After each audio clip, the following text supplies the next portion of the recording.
let's talk about some modern games, which I don't often talk about on this channel. But here is Middle-earth: Shadow of War, the follow-up to Shadow of Mordor. And I'm gonna say it's kind of disappointing. While I was able to complete Shadow of Mordor, had fun, basically playing Assassin's Creed, but in Mordor was really fun. Skulking around and interacting with the animals and the orcs. I gotta say, Shadow of War is very grindy. You've got the fortresses that you build up and the sieges that you do to capture said fortresses. But especially when you get to the very end, when you basically spend 5 or 6 hours just capturing fortresses over and over and over again. I found it a bit tedious. I honestly don't think I'll ever finish Shadow of War. And especially with the ending of Shadow of Mordor, I don't think I want to see the ending of Shadow of War.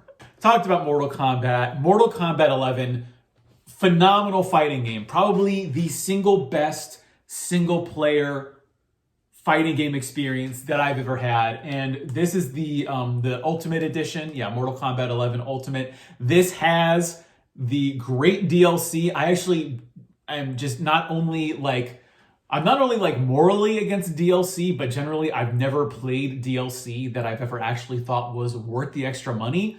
But the extra campaign that's a part of Mortal Kombat 11 Ultimate was so fun. It's so great that they got some of the actors from the movie to be in the game.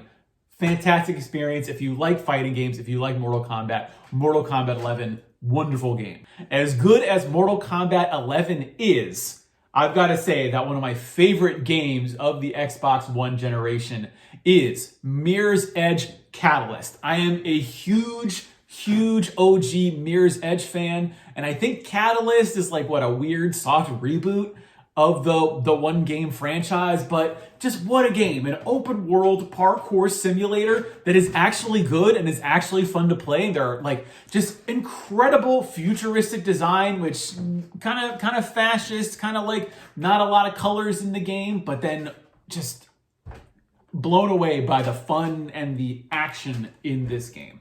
Assassin's Creed Unity, which I got as a part of the Xbox One bundle that I got near the system's launch. But Unity is an okay game. It's fine. If you can pick it up for less than $10 and you like the Assassin's Creed franchise, it's pretty good. I will say that I definitely liked Unity a lot more than I did basically everything after Odyssey. Not a big fan of the more recent Assassin's Creed games, but that's a topic for a whole separate video. A game that I did not have digitally, but I wanted to pick up anyways, of course, is Mortal Kombat 10. This is the Mortal Kombat XL.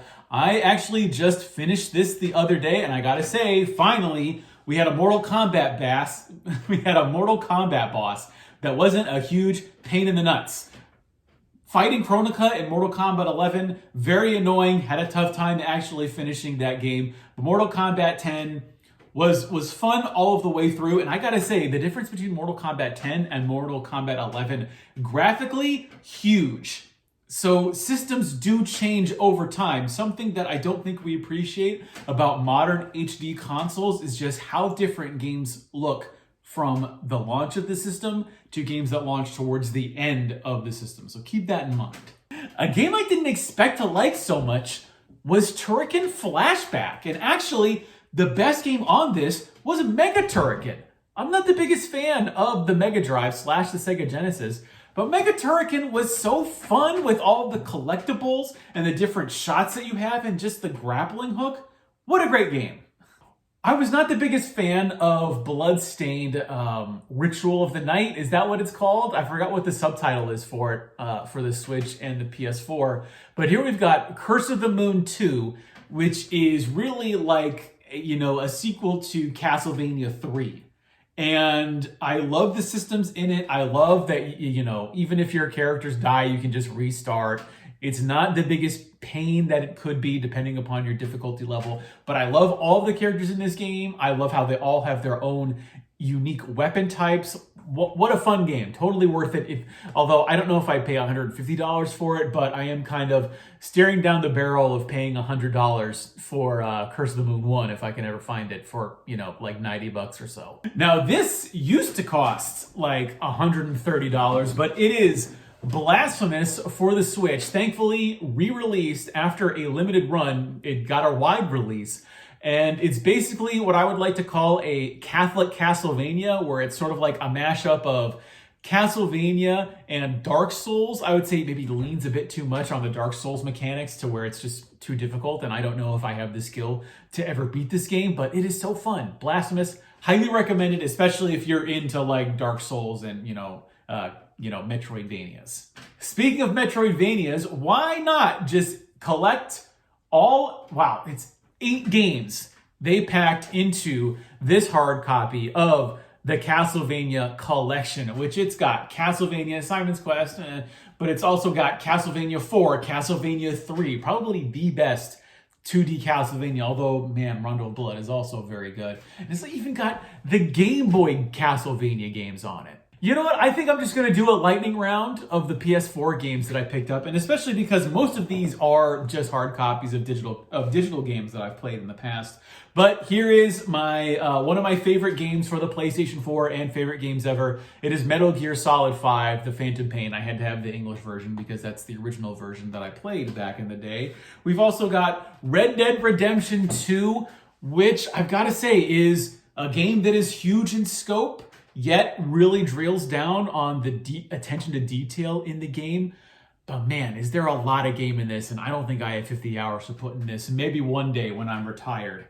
Let's talk about the Tomb Raider trilogy for the PS4. We've got Tomb Raider, the Definitive Edition. We've got Rise of the Tomb Raider, which got me back into the franchise. I had played the Tomb Raider reboot for the PC, and I thought it was good. I cleared it. But then when I played Rise of the Tomb Raider for the first time, I downloaded it. I played it, and I was like, I don't know. I just wasn't that into it. I don't think I really like the combat all that much. But then playing it a couple months ago, I fell in love. And then I got Shadow of the Tomb Raider, which is probably the best looking video game that I have seen in a long time.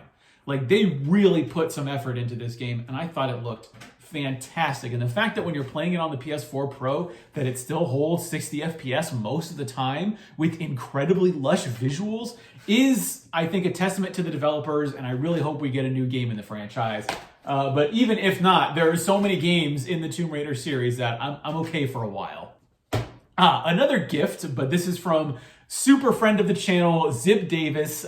He sent me Ghost of Tsushima. I was waiting to get this game, and I was really glad to play it. It does maybe, again, much like Blasphemous, I think lean a bit too much into Dark Souls mechanics. I could go on and on about how I think Dark Souls has, I don't want to say ruined video games, but ruined video games for me as someone who is not very good at them. But Ghost of Tsushima was definitely worth playing. I am going to put the time in to beat this one of these days, but what fun. And what are they going to do for the next game?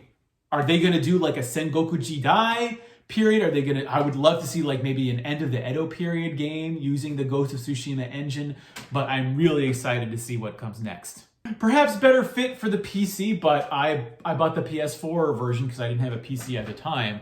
But it is Witcher 3, The Wild Hunt. Another one, much like Rise of the Tomb Raider, a game that when I first started playing, I wasn't really that impressed by. But when I started playing it again, I got hooked. I got back into it and I really enjoyed it. All right, let's do this rapid fire. Just Cause 3, fantastic open world. Assassin's Creed Syndicate, very good pre-Assassin's Creed Odyssey game. We've also got Destiny, the Taken King, probably superseded by Destiny 2. And then we've also got Doom, which I didn't really like because all of the enemies just become bullet sponges by the end of the game. And then finally, Deus Ex, Mankind Divided. Honestly, not as good as Human Revolution.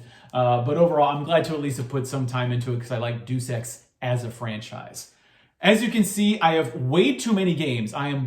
This is too much. This is too much for one person to handle. I think I'm definitely taking the next year off from hunting/collecting video games. I might as well take the next 2 or 3 years off, but we will see. So thank you for watching through my pickup video for the year 2021. So big has my collection grown that it needed multiple videos just for 1 year. But I'm taking the year off. Video game collecting is a disease, and the cure is to play your games. I've been your man out of Japan, Jay Contra. Thanks for watching, and mahalo.